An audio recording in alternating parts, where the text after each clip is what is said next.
ልብ ያለው ልብ ይበል፣ ጊዜው ሳይረፍድ ይንቃ፣ የመከራው ጊዜ ሳይመጣ ራሱን ያንጻ፣ ወደ ፈጣሪ የሚቅረብ እጅህን ከአርያም ላክልኝ በማለት ይጸልይ። ጠላት ዲያብሎስ የሚዘውራቸው ጠላቶቻችን ብዙ ናቸውና ስለ ሀገሩና ስለ ቤተ ክርስቲያኑ በጾም በጸሎት ይትጋ። ብዙዎች የእግዚአብሔርን መንጋ ሊያጠፉ በስጋ ወደ መቃብር በነፍስ ወደ ሲኦል ሊያወርዱ በአስጨናቂነት በሕዝቡ ላይ እየተነሱ ነውና እጅህን ከአርያም ላክ፣ አድነንም። እሳት ጭራሩን እንደሚያቃጥል ውሃም እንደሚያፈላ አሸናፊውን ስምህን ለጠላቶች ይገለጥ ዘንድ ብሎ እንደ ቅዱስ ዳዊት የሚጸልይ አባተ እንዲሰጠንም ራሳችንን ዝቅ እናድርግ። ሰላም ጤና ይስጥልን ውድ የቃል ሚዲያ ቤተሰቦች እንደምን አላችሁ? በዛሬው መርሃ ግብራችን የዋልድባ ገዳማውያን አባቶቻችን ከሰይጣን ዲያብሎስ ፈተና እንጠበቅ ዘንድ እንዲሁም ህዝበ ምዕመኑንና ቅድስት ቤተክርስቲያንን ከጠላት ፍላጻ የሚጠብቅ መልካም አባትና መሪን ይሰጠን ዘንድ የላኩትን መልእክት ይዘን ስለቀረብን በጥሞና እንድትከታተሉን እየጋበዝን ለቻናላችን አዲስ ከሆናችሁ ላይክ፣ ሼር፣ ሰብስክራይብ በማድረግ አዳዲስና ወቅታዊ መረጃዎች እንዲደርሱ የደውል ምልክቷንም በመጫን ቤተሰብ ይሁኑ።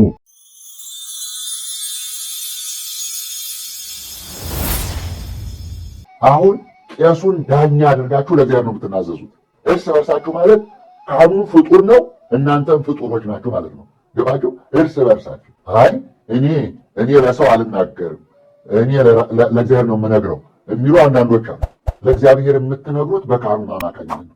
በካህኑ አማካኝነት ነው ወደ እግዚአብሔር። ለምን? እርስ በርሳችሁ ተቆጣዟል። ለእኔ በቀጥታ ንገሩኝ አላለም። እርስ በርሳችሁ አጠገብህ ያለው ካህን፣ አጠገብሽ ያለው ቄስ እሱ ነው የሚያናዝዘው ማለት ነው። ስለዚህ እሱን ዳኛ አድርጋችሁ ለእኔ ኃጢአታችሁን ተናዘዙ ብሏል እግዚአብሔር ማለት ነው።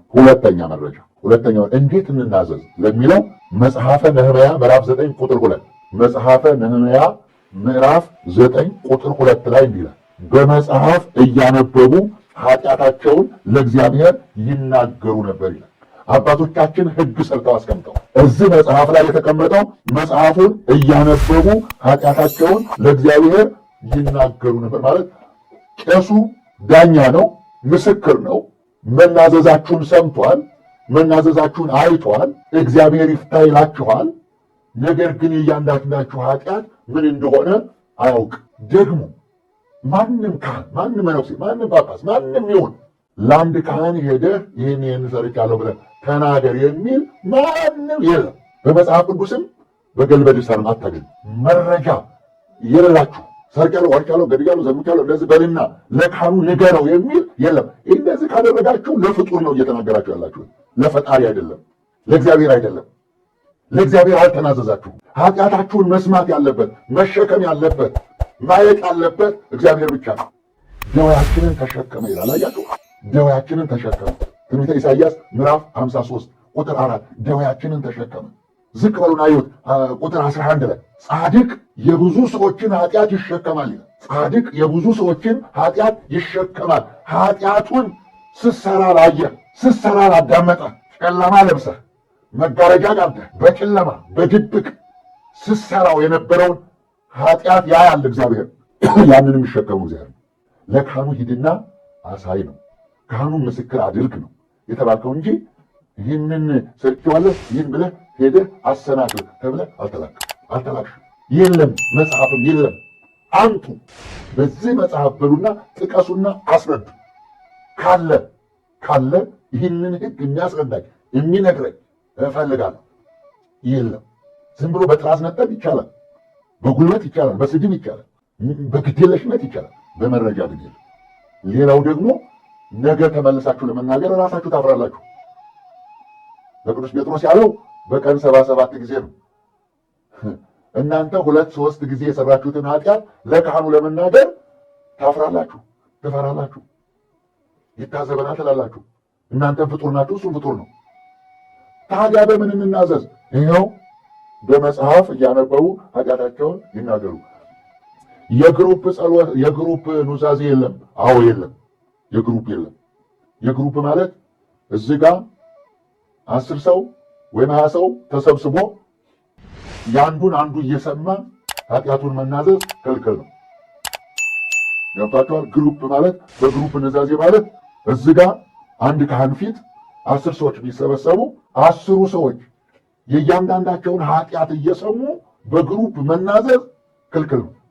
ማንም የማንንም ኃጢአት ማወቅ የለበትም። ግሩፕ ሲባል እሱ በግሩፕ ማለት እኔ ስናዘዝ እጎን ያለው ሰው መስማት የለበትም። እሷ ስትናዘዝ እጎን ያለው ሰው መስማት የለበትም። ለምን? መጽሐፉ ሰው የሰራውን ኃጢአት አንቀጸ ንስሐ ላይ ተጽፏል። ስለዚህ ጎናችሁ ያለው ሰው በጋራ ቢነበብም ኃጢአታችሁን የምትናዘዙት ለእግዚአብሔር ብቻ ነው። ከዛ ውስጥ ማንኛውን የትኛውን እንደሰራችሁ የሚያውቀው እግዚአብሔር ብቻ ነው እንጂ ጎናችሁ ያለው አብራችሁ ያለ ሰው አያውቅም። በመጽሐፍ የምትናዘዙት ግን በተራ ሰዎች እየተነሱ በግሩፕ አንድ ላይ ተሰብስበው በተራ እየተነሱ ለካህኑ የሚናገሩ ከሆነ ሁሉም እዛ ጋር ያለው የሚሰማ ከሆነ ይሄ ክልክል፣ ይሄ በግሩፕ ክልክል ነው። ኃጢአትን በግሩፕ መናዘዝ ክልክል ነው። የሚፈቀደው በመጽሐፍ ብቻ ነው፣ በአንቀጸ ንስሐ ብቻ ነው። ነፍስ አባታችሁ ማናዘዝ ያለበት በአንቀጸ ንስሐ ብቻ ነው። ኃጢአታቸውን እየተናዘዙ በዮርዳኖስ ይጠመቁ ነበር ይላል ቅዱስ ዮሐንስ ነው። ጠጋ ብለው ይህንን ኃጢአት ሰርቻለሁ አላሉት። እነሱ ይናዘዙ የነበረው ለእግዚአብሔር ነው። ዮሐንስን ምስክር አድርገው በዮርዳኖስ ኃጢአታቸውን እየተናዘዙ ይጠመቁ ነበረ። ዮሐንስም እንዲህ አላቸው፣ እኔ በውሃ ለንስሐ አጠምቃቸዋለሁ። ቄደር ማለት ይሄ ነው። ቄደር ማለት በውሃ መጠመቅ ነው። ልጅነት የሚመልስ ነው። ልጅነት የሚሰጥ አይደለም፣ ልጅነት የሚመልስ ነው። ቄደር በንጹሕ ውሃ መረጨት ማለት ነው። ስለዚህ እኔ በውሃ ለንስሐ አጠምቃቸዋለሁ፣ ከኔ በኋላ የሚመጣው በእሳት በመንፈስ ቅዱስ ያጠምቃችኋል፣ በእጁም መንሻ አለ፣ ገለባውና ምርቱን ይለየዋል እያለ ያጠምቃቸው ነበር ይላል። ግን ኃጢአታቸውን እየተናዘዙ ይላል። አያችሁ፣ አሁን እናንተ በመጽሐፍ ስትናዘዙ ለእግዚአብሔር ትናዘዛላችሁ፣ ካህኑ ግን ምስክር ነው ለመናዘዛችሁ። ይህንንም ደግሞ ያደረገው ጌታችን ኢየሱስ ክርስቶስ ነው። ልብ በሉ። በማቴዎስ ወንጌል ምዕራፍ 8 ቁጥር 4 በማቴዎስ ወንጌል ምዕራፍ 8 ቁጥር 4 ላይ ይላል ከለምጹ አዳነው ይላል፣ ኃጢአቱን ይቅር አለው ይላል ጌታችን ኢየሱስ ክርስቶስ። ነገር ግን ሂድና ራስህን ለካህን አሳይ ምስክር እንዲሆን አለው። አያችሁ፣ ሂድና እንደገና ኃጢአትን ተናዘዝ አላለው። ሂድና ለካህኑ ሂድና ተናዘዝ ተናገር አላለው። ሂድና ራስህን ለካህን አሳይ ምስክር እንዲሆን። አነቡት ማቴዎስ 8:4 ሂድና አሳይ ምን እንዲሆን? ምስክር እንዲሆን። ካህኑ ምስክር ነው ንስሐ ለመግባታችሁ። እግዚአብሔር ይፍታ የሚላችሁም እሱ ነው። መስቀል የሚያሳልባችሁም እሱ ነው። ግን ጠጋ ብለህ ገድያለሁ፣ ሰጥያለሁ፣ ቋንቋ ቆርጫለሁ፣ ዘሙቻለሁ ብለህ አትንገረው። በመጽሐፉ ላይ ተቀምጧልና፣ መጽሐፉ ላይ ስለተቀመጠ ማለት ነው። ስለዚህ ይህ የሚያሳየንም ኢየሱስ ክርስቶስ ነው። ሂድና ለካህን ራስህን አሳይ ምስክር እንዲሆን። ዮሐንስም በውሃ አጠምቅ ኃጢአታቸውን እየተናዘዙ የቄደር ጥምቀት የንስሐ ጥምቀት ያጠምቃቸው ነበር። ማቴዎስ 3:4 በደንብ አድርገው። ለራሳችሁም ለካህኑ መሰናክል አትሁኑ። ለምሳሌ ዛሬ ሄዳችሁ ኃጢአታችሁን ተናዛችሁ ነገ ሰው ቢሰማባችሁ ለእሱን የነገርኩት ነፍስ አባቴ ነው የነገረብኝ ልትሉ ነው። በመጽሐፍ የተጻፈ ነገር አለ። ድሮ አፈርሳታ ነበር ነጭ ለባሽ የሚባል ኋላ አንዱ ቋንጃ ቆረጠ፣ ቤት አቃጠለ። ከዛ በኋላ በሌሊት ነበር በጨለማ የሚያደረገው። ጠዋት ማለዳ ሄደና ንጉሱ አፈርሳታ የከሌን ቋንጃ የቆረጠ የከሌን ቤት ያቃጠለ ካገኘው ይሄን ያህል ብር እሸልመዋለሁ አሉ።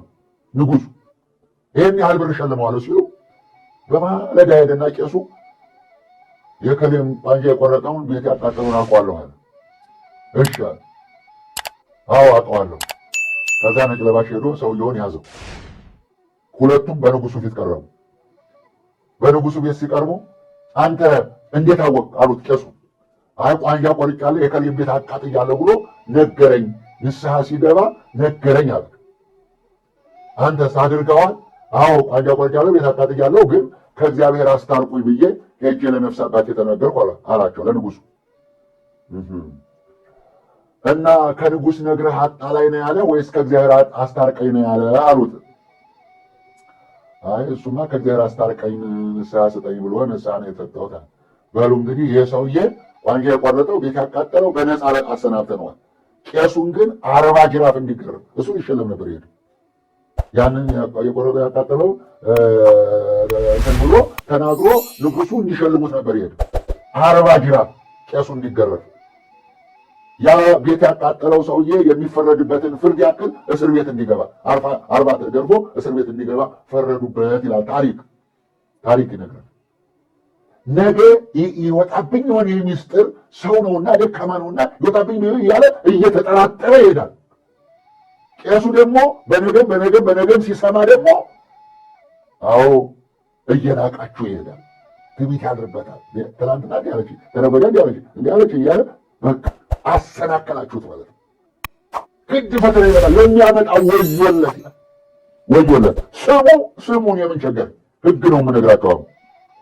ስለዚህ አምነው ከነበሩት ብዙዎቹ ያደረጉትን እየተናገሩ ይናዘዙ ነበር ተብሎ በሐዋርያት ሥራ ተጽፏል። ሁላችንም እንደምናውቀው ዘመኑ እየከፋ መንጋውን የሚመራ አባት እየጠፋ ሕዝበ ምዕመኑ በዘርና በጎሳ እየተከፋፈለ ሲሆን አንድነትን የማይሻ ጠላት ዲያብሎስ በስፋት በሕዝበ ምዕመኑ ዘንድ ጥላቻንና መለያየትን እያሰረጸም ነው። ከመቼውም ጊዜ በላይ አስጨናቂዎቻችን በስጋም በነፍስ የሚዋጉት ውሉደ አጋንንት፣ ረቂቃን አጋንንት፣ ርኩስ አጋንንት ሁሉ እንደ ጤዛ ረግፈው እንደ ትቢያ ተበትነው ከሕዝበ ክርስቲያንና ከቤተ ክርስቲያን ይርቁ ዘንድ የክርስቶስን መንጋ በሰላም በበረከቱ ያድር ዘንድ እጅህን ከአርያ አምላክ አድነንም የምንልበት ጊዜ ላይ ነው የምንገኘው በማለት የዋልድባ ገዳማውያን አባቶቻችን መልእክትን አስተላልፈዋል።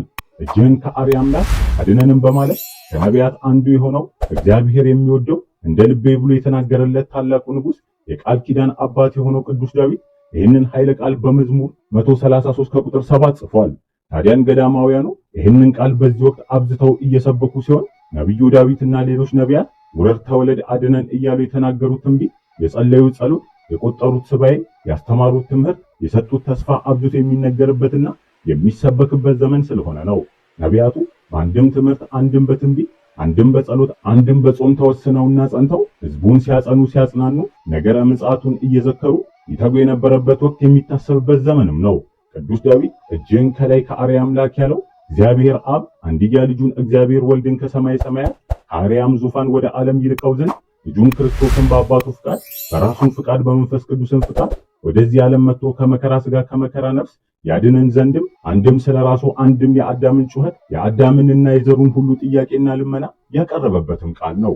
ነቢዩ በጊዜው ይህንን ቃል የተናገረው እንደ ሳኦል ካሉ በሥጋ ከሚጣሉ ጠላቶቹ እንዲያድነው አንድም ከብዙ መከራ ከብዙ ጦር አንድም ከፍትወተ አኩያት ከኃጣውያን ፍዳ ከመከራው ሁሉ ፈጽሞ ያድነው ዘንድም የጸለየው ጸሎት ሲሆን በዚሁም ምዕራፍ ነገሥታቱን በዕደ መዓት ዳሳቸው ይጠፋሉን በማለት አብዝቶም በሥጋም በነፍስም ለሚታመንበት አምላኩ ከጠላቶቹ ያድነው ይታደገውም ያጠፋቸውም ዘንድ ሲለምን እናገኛለን። ነገር ግን ይሄ ምሳሌ ጊዜያዊ ትርጉሙ ነው። ምስጢሩ ግን ከዚህ ያለፈ ነው።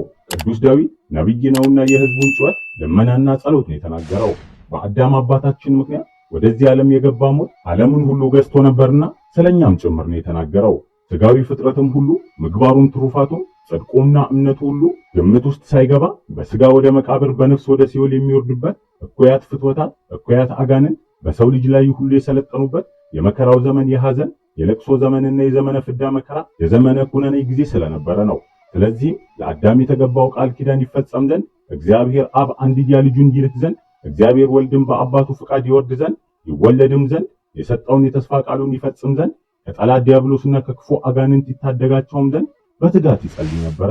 የተስፋ ቃሉ ምን ነበረም ከተባለ ከ5 ቀን ተኩልም በኋላ እምርሃለሁ፣ ይቅርታም አደርግልሃለሁ፣ በይቅርታዬም ብዛት በምህረቴም ብዛት ወደ ቤትህ እወርዳለሁ፣ ከወገንህም ስር አድራለሁ፣ ይህ ሁሉ ስላንተ ድህነት ይሆናል የሚል እንደሆነ መጽሐፈ ቀለሜንጦስ ምዕራፍ 3 ከቁጥር 19 ያስረዳናል። ለዚህም ነው ጠላት ዲያብሎስና ሰራዊቱ ከመጀመሪያው ሰው ከአባታችን አዳም ጀምሮ ትውልዱን ሁሉ በነፍሰ ሥጋ በሕይወት በሞትም አገዛዝ ጸንተውባቸው በመከራ ቀንበር አስጨንቀዋቸው ነበርና ቅዱስ ዳዊትና ሌሎች ነቢያት ሁሉ በየዘመናቸው አቤቱ በመላእክት አድረህ እርዳን፣ በኃያላኑም ላይ መዓትን አውርድባቸው ያሉት። ይህንን ያሉት አንድም ባህሪያ መላእክትን ሳይሆን ባህሪያ አዳምን ባህሪህ አድርገህ አድነን፣ መባርክተ መዓትን አብዝተህ ጠላቶቻችንን አጥፋ በትናቸውም እያሉ የተማጸኑት። ጸሎቱ ውረድ ተወለድ አድነን፣ ወደ ክብራችንን መልሰን፣ ያጣናትን ገነት አውርሰን፣ የተገፈፈውን ጸጋችንን አልብሰን፣ ጠላት በእኛ ላይ ኃይልንና ስልጣንን አያግኝ የሚል ነው።